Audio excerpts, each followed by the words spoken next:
Headquarters of common sense. Talk Radio. Rob, and there's a bit of a delay on the line. Rob, last night I got a message because there was a tweet that went out from a usually reliable news source just to put it in context for listeners, say that the government, who had made a very clear and I have to say uncontroversial promise not to engage in I'm going to use this language, it's a legal term and it's one that I'll stand by, the torturing of young lesbian and gay men and women and trans people by allowing conversion therapy, in other words, banning it because it is a proven action which causes serious emotional and long-term violence and trauma to people. And above all else, to anyone listening, doesn't work. If it worked, let me help you, listeners, there would be an ability somewhere, someone to make me straight, right? Now, bearing in mind the government made that promise, there was some news on social media last night that they were going to retract completely from that promise and they weren't going to outlaw this cruel and torturous thing of conversion therapy. It seems today like the story has evolved and they are going to ban it, but not for the trans community. Help us with what's going on, Rob Lugg, because I don't understand. Well, I don't know that I'm going to be able to help you because I don't particularly understand it either. It seems pretty staggering and inexplicable all round.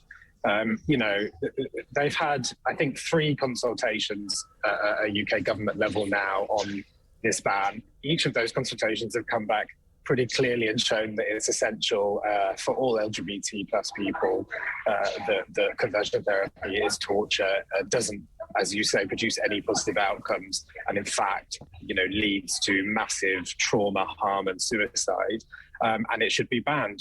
And yet, yesterday was a debacle, really, wasn't it? First we hear via Twitter on the International Day of Trans Visibility that they're dumping the whole policy, including with the various talking lines that they're going to be sending out to the media, recognising that, some LGBT people would be upset about this. This absolutely blows up.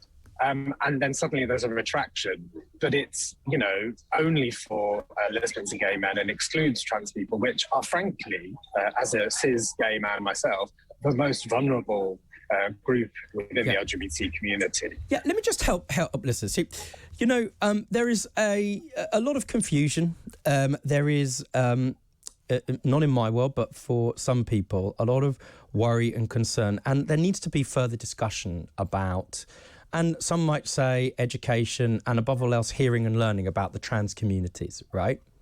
And it's a difficult one. And it's important that we don't denigrate people that have got sensible and, I think, important questions around that issue, right? But the reality of the situation is, you've described it, okay? That conversion therapy, as it's so called, delivered by a number of organisations in the past, has been proven not just not to work, but the leading exponents of it now, in the past, who led at this, have said not only does it not work, but they've come on the media publicly to apologise for the violence that they did, acknowledging that in some cases there is a good chance, if not a proven chance, that they led to the suicide of individuals because they happen to be born gay, lesbian or bisexual or trans. In other words, the idea of trying to change somebody's mind forcibly, that's a critical word, is by its very nature an act of violence against children, right? Now, there are various groups that do this. If it applies to gay men and lesbian women or members of the bisexual community or whatever, right, that doing that sort of psychological intervention is by its nature wrong, clinically incompetent at best, wicked at worst, why shouldn't that also apply to trans people? Exactly. We're talking about just people at the end of the day, people who want to live their lives like any of us do.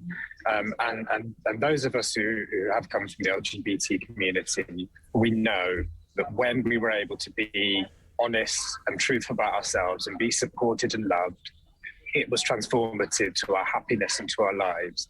And being forced to try and reject your identity and who you are and shut out from society makes people miserable. It leads to mental health problems, suicide, and a variety of other problems. Well, can I stop it's you? a no-brainer. The no-brainer is we need to understand what it looks like, Rob. That's what I don't understand. Now, just to be clear, because I know there's a lot of strong feeling on issues around trans communities. And I have to say, most of the strong feelings involve people screaming at each other and failing adequately to hear and listen, which is a huge problem, to say the very least, right? And it's become a third-rail issue, which it shouldn't do.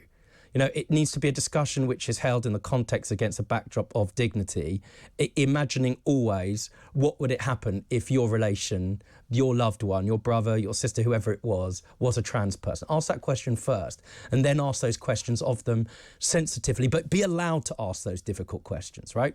I think we agree on that, and any normal person would also.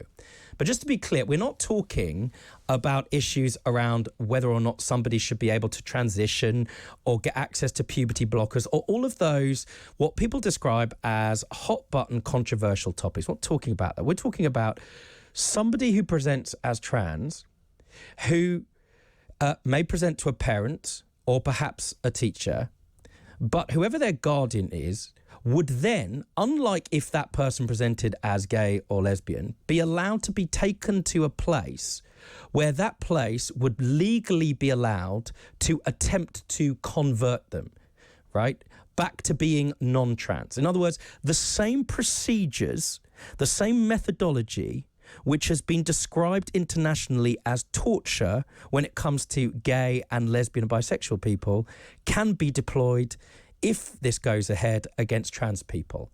Now, I'm trying to think through the mind of the government to understand, because they're not all made up of wicked people with bad motives, why on earth they would allow that for trans people, but not for gay, lesbian and bisexual people. I mean, I'm afraid I'm not going to be able to explain a great deal about the psychology of this government, because a lot of it doesn't make sense to me. But I think it unfortunately does come down to a lot of this really cynical culture war stuff, that it's about pandering to a particular proportion of the population rather than actually addressing the real issues in this problem. So, you know, it's the same government that is doing this to trans people that is also, you know, has now abandoned the P&O workers, that is failing to deal with the cost of living crisis. No, you see, I'm with you on that. You know, the reason I don't touch the trans issue, Rob Lugg, because you're a trade unionist. You know, I've started to become a fan. I want more trade union, good quality trade unionism, right? The reason I don't is because as soon as you mention the trans issue, I then am now dealing with 3 hours of conversations on both sides, people shouting at each other. And what you're talking about, the millions of people that frankly believe in human dignity, might be a bit curious, maybe mildly hostile, but kind of don't really care that much and would always treat another person with the type of consideration they would want to be treated with. But they are worried about heating their homes. They are worried about the 2 million kids that are going to sleep tonight without a bed, or the 8 million people that aren't in safe housing, right? Stuff that government should be concerned with, right? So these sorts of issues, I don't think do play to a base. I think what they do is they get a load of news, and that diverts attention from the other failures, like, for example, what we were talking before about the inadequacy of dealing with corporate greed and allowing companies to put their taxes offshore. That's what I think, Rob Lugg. But who knows? We'll have you on to talk about that in due course when we can properly hear you.